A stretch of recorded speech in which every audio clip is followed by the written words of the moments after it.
O craque francês, ex-presidente da UEFA, Michel Platini, foi preso agora cedo na França. E a gente vai a Londres agora. Ulisses Neto tem mais detalhes pra gente. Bom dia, Ulisses.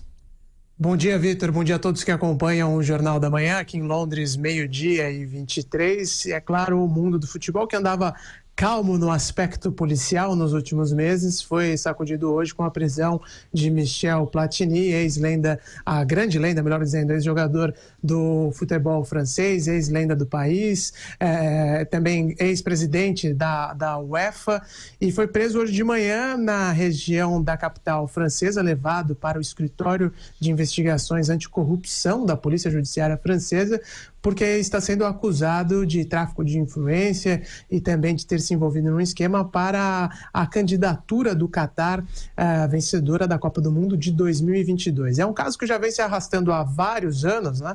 Inicialmente a FIFA fez uma investigação interna, disse que a candidatura do Catar teve algumas práticas incorretas que não deveriam ser tomadas de acordo com o livro de regras da FIFA, mas nada de grande volume, né? Nenhum grande crime teria sido cometido de acordo com a investigação interna da FIFA. Mas a justiça francesa não concorda e por isso deteve hoje Michel Platini. Ele é acusado de ter organizado esse esquema para que a candidatura do Catar fosse a vencedora.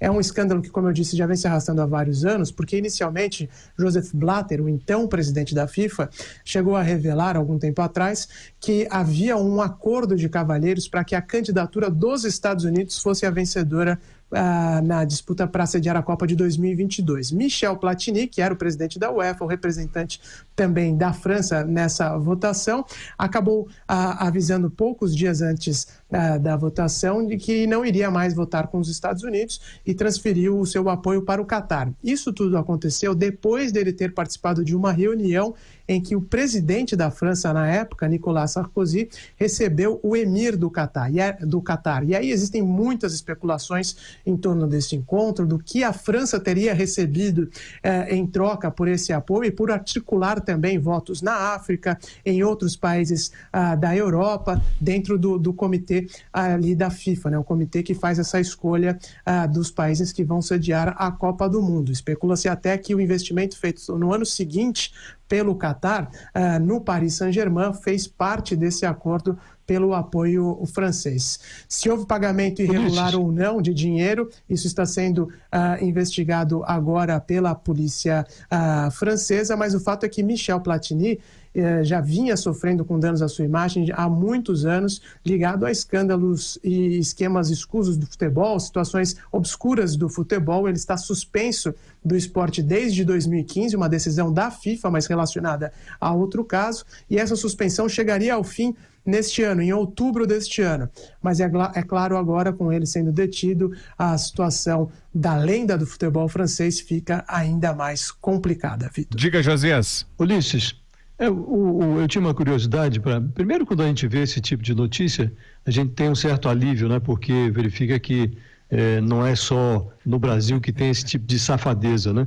Mas eu tinha uma curiosidade para perguntar para o Ulisses, em que circunstância o Platini foi preso? É uma prisão temporária? Ele pode ser solto a qualquer momento? Qual é o prazo que ele vai ficar em cana?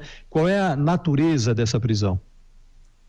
Josias, a gente tem poucos detalhes sobre a prisão. Você sabe que ele foi detido hoje, mas que inicialmente seria para uma apuração mais detalhada da Polícia Judiciária Francesa em relação a este caso, né? Ainda não há um detalhe específico de quanto tempo ele deve ficar detido, quais seriam os objetivos dessa prisão. Outras pessoas envolvidas nesse caso, ligadas ao governo Sarkozy, ligadas à UEFA, também estão sendo investigadas, mas a prisão principal dessa manhã foi justamente a do cartola francês.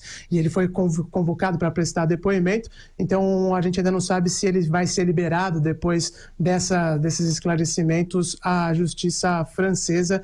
O fato é que ele já estava banido do futebol, e essa investigação, sem dúvida alguma, vai colocar a situação dele ainda mais delicada, porque houve agora, a questão de semanas atrás, a votação, inclusive na capital francesa, para a eleição da nova diretoria da FIFA. O atual presidente Gianni Infantino foi reconduzido ao cargo por aclamação, e naquele evento, né, também na capital francesa, repito, ele chegou a dizer que houve uma limpa na instituição e que ela agora já não estava mais nas páginas policiais. Michel Platini sempre foi uma figura muito importante nos corredores da FIFA, e agora, tendo sido levado para a delegacia para prestar depoimento, é fato que vai ser muito difícil para ele conseguir se recolocar dentro da instituição. Augusto, impressionante como todas as movimentações da FIFA aí nos últimos anos estão envolvidas em algum tipo de suspeita, né? Pois é, eu queria perguntar até ao Ulisses o seguinte, que por enquanto o Brasil é que produziu o maior esquema corrupto de todos os tempos, né, com o Petrolão. Nós corremos o risco aí de ser superados pelo escândalo da FIFA? Olha, Augusto, acho que nesse volume é difícil, né? Porque o do Petrolão foi complicado, mas, de fato, os tentáculos desse escândalo da FIFA, eles se expandem para várias regiões do mundo, né? Como o Josias disse, dá até um alívio da gente perceber que não é só a cartolagem brasileira. E essa foi uma acusação feita à época, quando o FBI começou as investigações, focando principalmente os cartolas latino-americanos, né? De que haveria também muito esquema de corrupção aqui na Europa que não estava sendo observado pela candidatura americana. E há também uma conexão, ainda que seja no campo das especulações, entre essa prisão do Platini hoje, a do José Maria Marinho, tantos anos atrás, e de outros cartolas sul-americanos. Porque o que se diz é que os Estados Unidos, revoltados, né, com a perda da sede de 2022, como havia sido acordado com Joseph Blatter, deram início a essas investigações que aos poucos foram trazendo à tona, né, à superfície a corrupção que existe na escolha dessas sedes mundo afora. E não foi só na Copa do Catar, a Copa da Rússia também teve muitas acusações, até a Copa do Brasil a gente sabe, e se for puxar mais para trás, também a Copa da Alemanha, o Beckenbauer foi acusado, inclusive, de ter relação com esses esquemas de corrupção. É algo que não muda na FIFA, né? E que, embora hoje ela já não esteja, nos últimos meses, nas últimas semanas, figurando tanto nas páginas policiais, desde que o Gianni Infantino assumiu o cargo, a gente sabe que os esquemas ainda estão longe de serem encerrados na Federação Internacional de Futebol. Ok, valeu, Ulisses. Bom dia para você, bom trabalho aí em Londres. Até mais tarde, um abraço. Até mais tarde, bom dia a todos os ouvintes do Jornal da Manhã.